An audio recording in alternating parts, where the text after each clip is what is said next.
जय हिंद।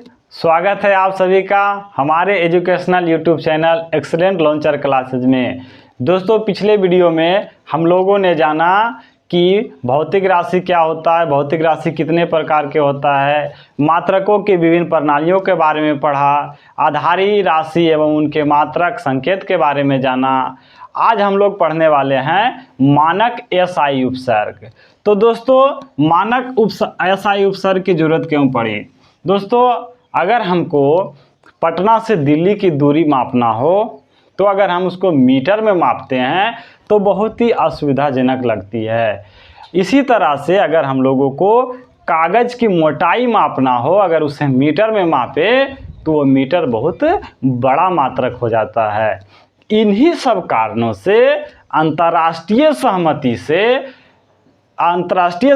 से कुछ मानक एसआई उपसर्ग परिभाषित किए गए थे। तो देखते हैं कि वो मानक एसआई उपसर्ग कौन कौन से हैं। तो जानते हैं, यहाँ पर लिखते हैं अंश, इधर उपसर्ग, उसके बाद संकेत।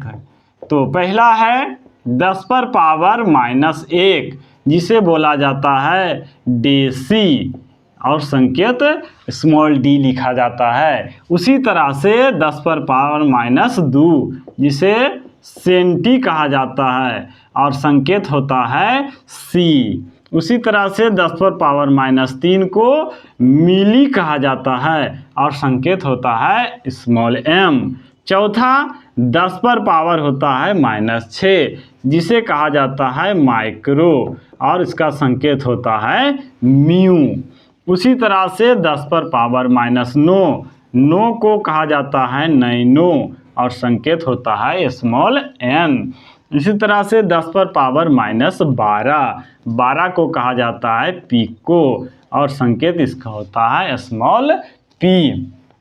आगे होता है 10 पर पावर -15 जिसे हम लोग कहते हैं फेमटो। क्या कहते हैं? फेमटो और संकेत होता है स्मॉल एफ। उसी तरह से 10 पर पावर -18 को कहा जाता है एटो और संकेत होता है स्मॉल ए। उसके बाद आगे चलते हैं अब प्लस वाला में कि 10 पर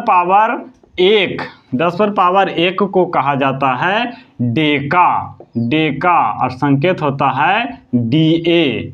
उसी तरह से 10 पर पावर 2 को बोला जाता है हेक्टो और संकेत होता है स्मॉल एच। इसी तरह से तीसरा 10 पर पावर 3 को कहा जाता है किलो और संकेत होता है स्मॉल के। चौथा होता है 10 पर पावर 6 जिसे कहा जाता है मेगा और संकेत होता है कैपिटल एम। इसी तरह से 10 पर पावर 9 को कहा जाता है जीगा और संकेत होता है कैपिटल जी। इसी तरह से आगे 10 पर पावर 12 को कहा जाता है तेरा यानी स्मॉल हो गया, संकेत हो गया कैपिटल टी। आगे हो गया 10 पर पावर 15 को कहा जाता है पेटा और संकेत होता है कैपिटल पी। उसके आगे होता है 10 पर पावर 18 जिसे हम लोग कहते हैं एक्सा और उसका संकेत होता है कैपिटल ई। तो दोस्तों, हम इसका यूज करके अब देखते हैं। जैसे अब हमको लिखना है कि 1 मिलीमीटर, क्या लिखना है? 1 मिलीमीटर। अब जानते हैं कि 1 मिली बराबर यहाँ देखिए कितना है, 10 पर पावर -3 है। तो यहाँ लिख देंगे 10 पर पावर -3 मीटर। इसी तरह से अगर हमको लिखना है 1 माइक्रोमीटर तो इसको लिखेंगे 1 माइक्रो बराबर होता है 10 पर पावर -6 मीटर। इसी तरह से अगर हमको लिखना है 1 नैनोमीटर तो नैनो का संकेत देखिए यहाँ पर है 10 पर पावर -9 तो 10 पर पावर -9 हो गया मीटर। इसी तरह से अगर हमको लिखना है कि 1 किलोमीटर तो 1 किलो, तो किलो का जानते हैं क्या होता है 10 पर पावर 3 तो 10 पर पावर 3 मीटर हो गया। इसी तरह से अगर लिखना है हमको 1 मेगावाट, मेगावाट, अब जानते हैं कि बिजली का जो वितरण किया जाता है वाट में ही, मेगावाट में ही किया जाता है। तो 1 मेगावाट बराबर हो गया 10⁻6 वाट। तो देख सकते हैं साथियों कि ये मानक एसआई उपसर्ग हो गया। अब हम लोग जानने वाले हैं महत्वपूर्ण सूत्र किनका, तो व्युत्पन्न राशियों के। तो व्युत्पन्न राशियों के महत्वपूर्ण एसआई मात्रक कैसे निकालते हैं उसके बारे में सीखने वाले हैं। महत्वपूर्ण सूत्र व्युत्पन्न राशियों के, व्युत्पन्न राशियों के। चलिए तो पहला निकालना सीखते हैं क्षेत्रफल। तो क्षेत्रफल बराबर क्या होता है, लंबाई गुना चौड़ाई, लंबाई गुना चौड़ाई। अब देखिए लंबाई का ऐसा मात्रक मीटर, चौड़ाई को भी मीटर में मापते हैं, तो हो गया मीटर स्क्वायर। यानी क्षेत्रफल का यह साई मात्रक हो गया क्या, वर्ग मीटर। दूसरा हो गया आयतन। तो आयतन का सूत्र होता है लंबाई गुने चौड़ाई गुने ऊंचाई। अब लंबाई को क्या में मापेंगे, तो मीटर में, चौड़ाई को भी मीटर, ऊंचाई को भी मीटर, तो हो गया मीटर क्यू। यानी आयतन का यह साई मात्रक हो गया मीटर क्यू, या इसे ही कहा जाता है घन मीटर। तीसरा हो गया घनत्व। तो घनत्व बराबर जानते हैं दोस्तों क्या होता है, द्रव्यमान और बटा आयतन। तो लिख रहे हैं यहाँ द्रव्यमान और बटा आयतन। तो द्रव्यमान का यह साई मात्रक तो आप लोग जानते ही हैं क्या होता है, केजी, स्मॉल के स्मॉल जी, और यहाँ हो गया मीटर क्यू, तो हो गया केजी प्रति मीटर क्यू। अब आगे चौथा है चाल। तो चाल को स्पीड कहते हैं इंग्लिश में। तो चाल बराबर हम लोग तो जानवे करते हैं दूरी और बटा समय। दूरी का यह साई मात्रक मीटर और समय का सेकेंड, तब क्या हो गया मीटर प्रति सेकेंड। अब आते हैं वेग। तो वेग बराबर होता है विस्थापन बटा समय। ये सब जो है हम आगे चैप्टर में पढ़ेंगे विस्तार से कि चाल क्या होता है, वेग क्या होता है, जस्ट आगे गति वाले चैप्टर में। तब वेग बराबर होता है विस्थापन बटा समय। तो विस्थापन का ऐसा मात्रक हो गया मीटर और समय का सेकेंड, तो यह भी हो गया मीटर प्रति सेकेंड।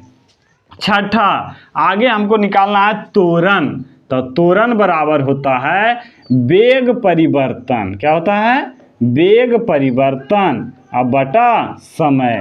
अब वेग परिवर्तन अभी निकाले हैं कि होता है ऐसा मात्रक मीटर प्रति सेकेंड और समय का सेकेंड, और सेकेंड से भागा देंगे तब हो जाएगा मीटर प्रति सेकेंड स्क्वायर। आगे त्वरण के बाद है बल। तो बल बराबर होता है द्रव्यमान गुने त्वरण, द्रव्यमान गुने त्वरण। तो दोस्तों ऊपर में लिखते हैं हम लोग बल बराबर द्रव्यमान गुने त्वरण। तो द्रव्यमान का यह साई मात्रक हो गया क्या, द्रव्यमान का हो गया मीटर गुना त्वरण का होता है, द्रव्यमान का होता है केजी और त्वरण का होता है मीटर प्रति सेकेंड स्क्वायर। तो केजी मीटर प्रति सेकेंड स्क्वायर को हम लोग बोलते हैं न्यूटन। क्या बोलते हैं, न्यूटन। अगर बोला जाए कि बल का ऐसा मात्रक क्या होता है तो हम लोग कहते हैं न्यूटन। ऐसा इसलिए कहते हैं, इसके पीछे दो कारण है। पहला तो हमें लिखने में सुविधा होती है, और दूसरा हम वैज्ञानिकों को आदर देने के लिए ऐसा करते हैं। उसके बाद बल के बाद आता है दाब। तो दाब बराबर होता है बल बटा क्षेत्रफल। तो बल का यह साई मात्रक हो गया न्यूटन और क्षेत्रफल का यह साई मात्रक हो गया मीटर स्क्वायर। अब इसको बोलते हैं न्यूटन प्रति मीटर स्क्वायर, और बल न्यूटन प्रति मीटर स्क्वायर को पास्कल कहा जाता है, पास्कल कहा जाता है। अब आगे है नो। तो दाब के बाद है संवेग। क्या है, संवेग। तो संवेग बराबर होता है द्रव्यमान गुने वेग। क्या होता है दोस्तों, द्रव्यमान अगुने वेग। तो द्रव्यमान का SI मात्रक तो आप लोग जानते ही हैं। द्रव्यमान का क्या होता है? द्रव्यमान का kg और वेग का होता है मीटर प्रति सेकेंड। तो हो गया kg मीटर प्रति सेकेंड। आगे होता है आवेग। आवेग बराबर होता है बल गुना समय। क्या होता है? बल गुना समय। तो बल का होता है न्यूटन और समय का होता है सेकेंड। तो आवेग बराबर हो गया न्यूटन सेकेंड।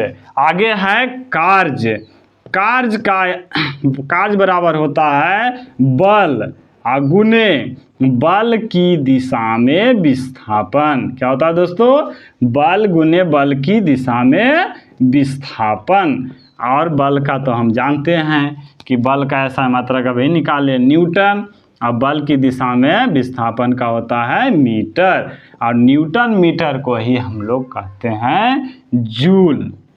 जूल यानी कार्य का SI मात्रक होता है जूल। यहाँ पर यह भी ध्यान देना है दोस्तों कि कार्य के साथ साथ ऊष्मा और ऊर्जा का भी SI मात्रक जूल होता है। SI मात्रक क्या होता है? जूल होता है। तो आज का क्लास यहीं तक। यह क्लास आपको कैसी लगी कमेंट बॉक्स में जाके अपनी राय अवश्य दें। अगर वीडियो आपको अच्छी लगे तो वीडियो को लाइक एवं अपने दोस्तों के साथ शेयर करें। अगर आपने अभी तक हमारे चैनल को सब्सक्राइब नहीं किया है तो चैनल को सब्सक्राइब करें एवं नोटिफिकेशन बेल को दबा दें, ताकि आगे आने वाली हमारी वीडियो की नोटिफिकेशन आपको मिलती रहे। वीडियो देखने के लिए आपका बहुत बहुत धन्यवाद।